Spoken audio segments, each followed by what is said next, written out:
Have you ever wondered what would happen if the economy was stuck in a rut, with high unemployment and low growth, while prices kept rising and eroding your purchasing power? Well, wonder no more, because that's exactly what stagflation is. And it could be coming to a country near you. Stagflation is a term coined in the 1970s when there was simultaneous high inflation and economic stagnation or high unemployment cubed. It's a nightmare scenario for economic policymakers, because they can't use the usual tools to fix it. If they try to stimulate the economy by spending more or cutting interest rates, they risk fueling inflation even more. If they try to tame inflation by tightening fiscal or monetary policy, they risk deepening the recession and increasing unemployment. So what causes stagflation? Excessive money printing. When the government or the central bank creates too much money out of thin air, it reduces the value of each unit of currency and leads to higher prices. Supply shocks. When there are sudden disruptions in the production or distribution of essential goods, such as oil, food, or semiconductors, it creates shortages and drives up the prices. This can also reduce economic activity and employment if businesses can't operate normally or consumers can't afford to buy what they need. Low productivity. When workers or firms become less efficient or innovative, it lowers the potential growth rate of the economy and makes it harder to produce more with less. This can also lead to higher costs and lower profits. Structural problems. When there are deep-rooted issues in the economy that prevent it from adapting to changing conditions, such as rigid labor markets, excessive regulation, corruption, or poor infrastructure, it hampers growth and competitiveness and creates inflationary pressures.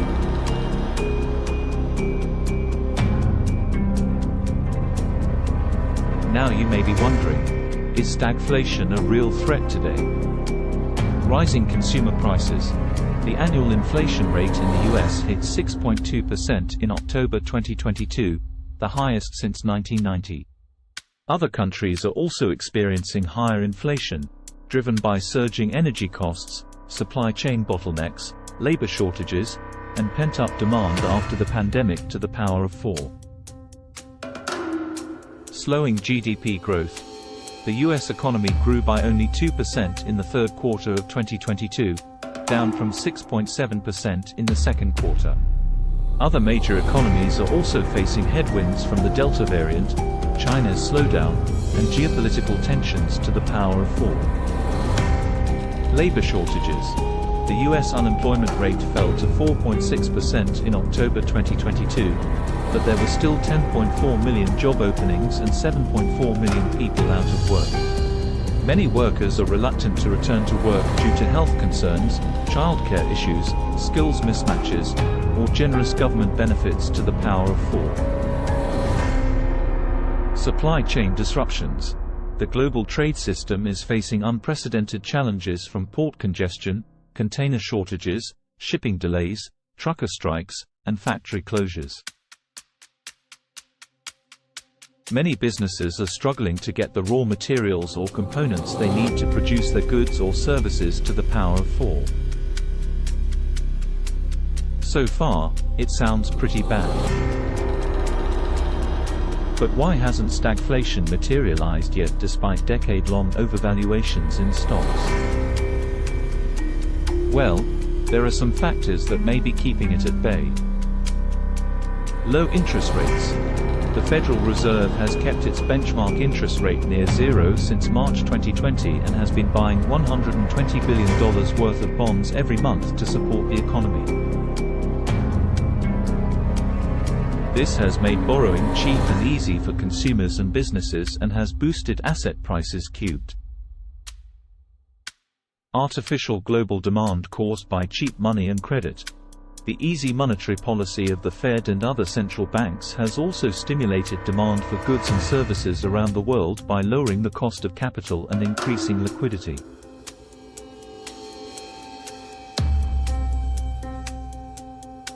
Technological innovation.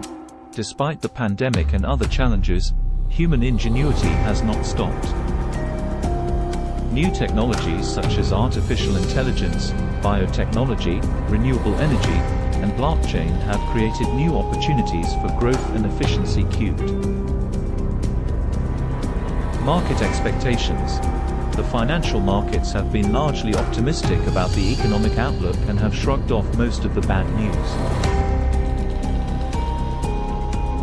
They seem to believe that the inflation surge is temporary and that the Fed will be able to manage it without causing a recession.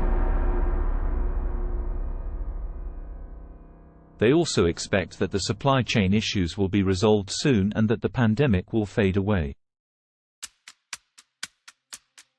But how long can these factors last? And what if they are wrong?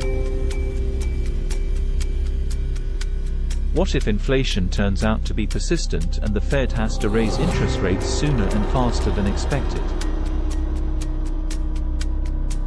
What if the supply chain problems worsen and the pandemic resurges? What if the stock market bubble bursts and triggers a financial crisis? These are real risks that could plunge us into stagflation. So how can we protect ourselves from stagflation? Diversify your portfolio. Don't put all your eggs in one basket. Spread your investments across different asset classes, such as stocks, bonds, real estate, commodities, and currencies. Invest in real assets. Real assets are things that have intrinsic value and can hold their purchasing power in times of inflation.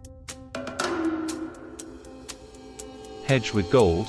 Gold is a traditional hedge against inflation and currency devaluation. It is seen as a safe haven asset that can preserve your wealth in times of uncertainty. Reduce debt and increase savings. Debt can be a burden in times of stagflation, as it becomes harder to repay with higher interest rates and lower income. Savings can be a buffer in times of stagflation, as they can help you cope with higher expenses and lower income. Try to pay off your high-interest debt and build up an emergency fund that can cover at least 6 months of living expenses. But what if you want to do more than just protect yourself? What if you want to profit from stagflation? Short bonds. Bonds are fixed-income securities that pay a fixed amount of interest over time. When inflation rises, the value of bonds falls, as their interest payments become less attractive compared to other investments. By shorting bonds, you can profit from their decline in price. Buy commodities. Commodities are raw materials that are used to produce goods and services. When inflation rises, the prices of commodities tend to rise as well, as they reflect the higher costs of production and transportation. By buying commodities, you can profit from their increase in price. Invest in sectors that benefit from inflation or growth. Some sectors of the economy may perform better than others in times of stagflation, depending on their pricing power, demand elasticity, or growth potential. Invest in emerging markets. Emerging markets are countries that have high growth potential but also high risk. They may offer higher returns than developed markets in times of stagflation, as they may have lower inflation rates, higher growth rates, or stronger currencies. Stagflation is not a pleasant scenario to think about. But it's better to be aware of it and prepare for it than to ignore it and suffer from it. What do you think? Do you agree or disagree with these tips and strategies? Do you have any other suggestions or questions? Let me know in the comments below.